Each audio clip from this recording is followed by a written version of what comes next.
sekian. Ustadz, di tahun 2024 angka pernikahan terus menurun dibandingkan dengan tahun-tahun sebelumnya. Faktor ini dipicu dengan adanya tren marry is scary. Menikah itu menakutkan. Ditambah dengan campaign wanita itu harus mandiri dan tidak bergantung kepada laki-laki. Bagaimana sudut pandang antum mengenai fenomena ini, Ustaz?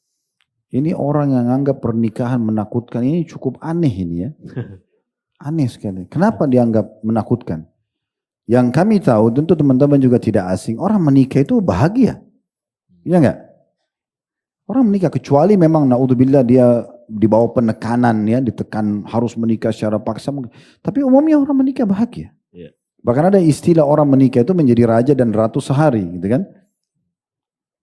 Ada diistilahkan juga dengan bulan madu mereka menikmati sama-sama. Bahkan Nabi SAW mengatakan sendiri orang menikah itu saling menikmati sampai mereka saling menikmati kemaluan mereka gitu kan. Karena nikah sama dengan wata'.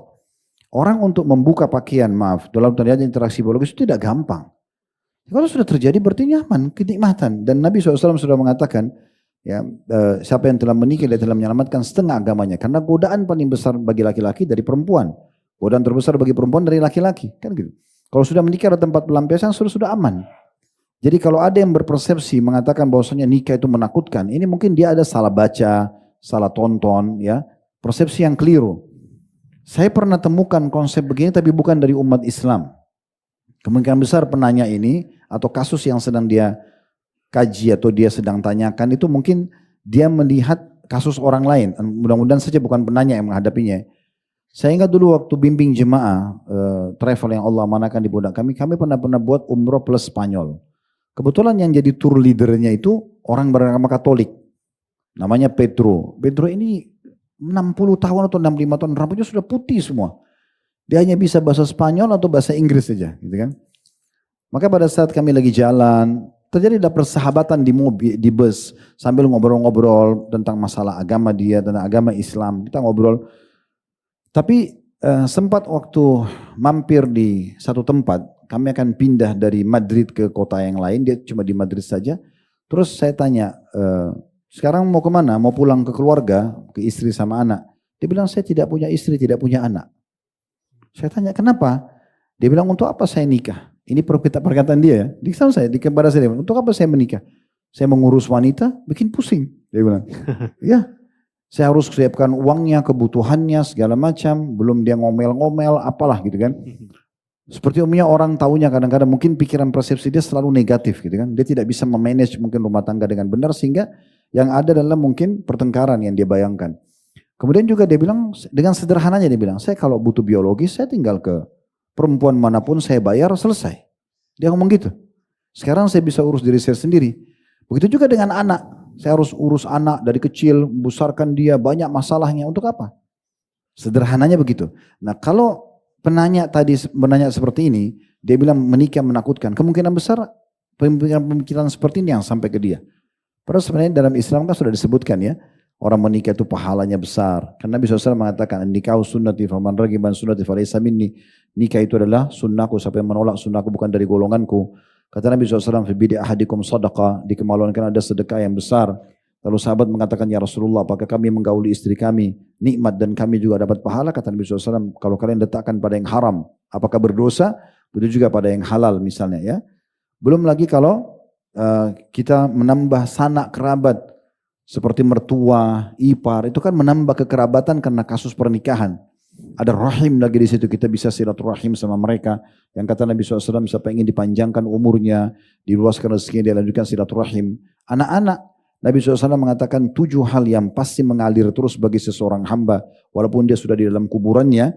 Disebutkan yang pertama ilmu yang bermanfaat, yang kedua anak yang soleh. Dalam riwayat lain, anak yang pertama baru kemudian ilmu yang bermanfaat. Lalu setelahnya datang sumur, bangun masjid, sungai dan seterusnya. Tapi anak ini dalam Islam jadikan sebagai penyebab amal soleh kita, kan gitu. Dan kita selain di dunia berkumpul, di akhirat juga berkumpul. Nah motivasi seperti inilah yang membuat akhirnya kita jadi ingin menikah, kita jadi ingin punya anak. Seperti itu gambaran Islam ya. Oleh karena itu kalau ada pemahaman seperti ini, saya berharap generasi muda muslim tidak banyak membaca atau bahkan memberhentikan bacaan-bacaan masalah rumah tangga, itu dari orang-orang non-muslim. Karena mereka punya konsep berbeda. Mereka boleh menikah lintas agama, mereka boleh menikah sesama jenis ya. Sebagai yang kita tahu LGBT, mereka boleh melampiaskan dengan hewan-hewan biologisnya. Apalah macam-macam yang aneh-aneh. Itu dalam Islam tentunya sangat bertolak belakang ya. Jadi kita harus hindari masalah itu. Tidak boleh sama sekali ada di pikiran kita masalah ini.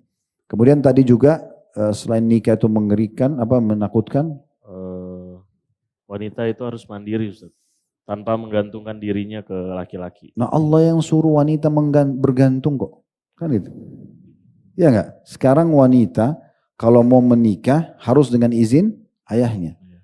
Kalau dia salah fahami konsep wanita harus mandiri, berarti nikah pun enggak perlu izin sama ayahnya. Ini jadi masalah ini. Sementara fungsi utama wali itu adalah backingan bagi bagaimana sang calon istri nanti, kalau misalnya antum laki-laki sini melamar seorang wanita dan ada walinya, ada ayahnya, pasti di dalam benak antum, oh perempuan ini punya ayah, punya laki-laki juga seperti kita yang akan membela dia, kan gitu. Itu fungsi wali itu sebenarnya, seperti akan membacking atau melindungi si wanita ini nanti. Kapan terjadi naudzubillah perceraian atau KDRT, dia akan berlindung lagi ke walinya, kan gitu. Setelah menikah, dia bergantung sama suaminya. Memang nafkah diwajibkan Allah untuk memberikan. Sebab warisan wanita hanya dapat satu, karena sebelum nikah kebutuhannya semua wajib ayahnya penuhi, setelah nikah wajib suaminya penuhi. Memang begitu. Kalau yang dimaksud di sini mandiri global sekali ya, artinya dia harus seperti laki-laki, dia harus paksakan diri bekerja, dia tidak perlu bergantung pada laki-laki sampai pada tingkat tidak usah menikah. Ya. Karena kalau menikah nanti kita bergantung pada laki-laki. Nah, memang yang suruh bergantung itu Allah Subhanahu wa taala. Ini persepsi yang keliru, kan itu. Tapi kalau yang dimaksud adalah wanita harus mandiri dalam arti kata, ada positifnya ya, bukan global tapi secara substansial. Misalnya dia ingin sekali mandiri untuk mengurus suaminya. Contoh. Jadi suaminya itu apapun kebutuhannya, pakaiannya, pakaian dalam, masakan buat suaminya, segala macam kamar, tempat tidur, semua dia yang ambil alih. Ya, mungkin kalau dia pakai ART di rumah, mungkin untuk kebutuhan dapur misalnya, atau bersihin rumah mungkin ya. Itu dia ingin mandiri, dia ingin urus suaminya. Oke, itu bagus, positif. Atau dia ingin mandiri mengurus anaknya. Dia mungkin pakai ART di rumah, tapi anak-anak itu tetap dia yang didik, dia yang suapin, dia yang rawat, mungkin sesekali dibantu ART, itu mungkin masih positif ya. Tapi kalau mandiri sini artinya betul-betul dia harus global, bebas. Ya, tidak usah bergantung pada kaum laki-laki, ini salah banget ini ya. Ini biasanya dikembangkan dari konsep emansipasi ya. Padahal sebenarnya dalam Islam tidak seperti itu. Memang laki-laki dan perempuan berbeda. Dalam Islam digambarkan berbeda ya. Berbeda kan kita secara fisik ya, berbeda secara karakter, berbeda. Berbeda tugas. Allah Subhanahu wa taala berikan wanita haid setiap bulan. Antum laki-laki biar nangis nggak akan dikasih haid. Ya. Kalau kita hitung-hitungan ya, wanita haid dalam 1 bulan 1 pekan, 7 hari misalnya. Berarti kan dalam 1 bulan jadwal sholat yang harusnya tiap hari, mereka kurang 1 minggu. Kita kan tidak ada haid, laki-laki. Penuh semua 1 bulan sholatnya. Tapi Allah berikan balasan sama. Kuasa Allah SWT memang berbeda, tapi balasannya Allah berikan sama. Wanita bisa hamil, bisa menyusui, laki-laki nggak bisa. Sebagaimana juga laki-laki bisa mendapatkan mudah mati syahid dengan berperang di jalan Allah misalnya. Makanya Aisyah pernah mengatakan, ya Rasulullah, kami melihat jihad adalah amal yang paling afdal. Gampang banget, keluar tinggal jaga keikhlasan, terbunuh, mati syahid, masuk surga tanpa hisab. Apakah kami wanita juga berperang ya Rasulullah? Kata Nabi SAW, kalian boleh berperang, tapi yang tidak ada bunuh-bunuhan, tidak ada saling menyerang di dalamnya. Perjuangannya besar, yaitu haji dan umrah. Dibedain, tapi sama balasannya. Sama balasannya gitu kan.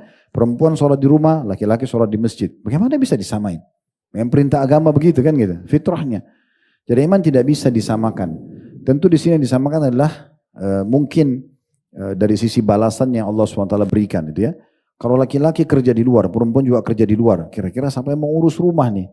Justru kesempurnaan kehidupan itu masing-masing menjalankan tugasnya. Laki-laki memang di luar rumahnya. Bekerja, sholat berjamaah, ngantar jenazah, cari rezeki dan seterusnya.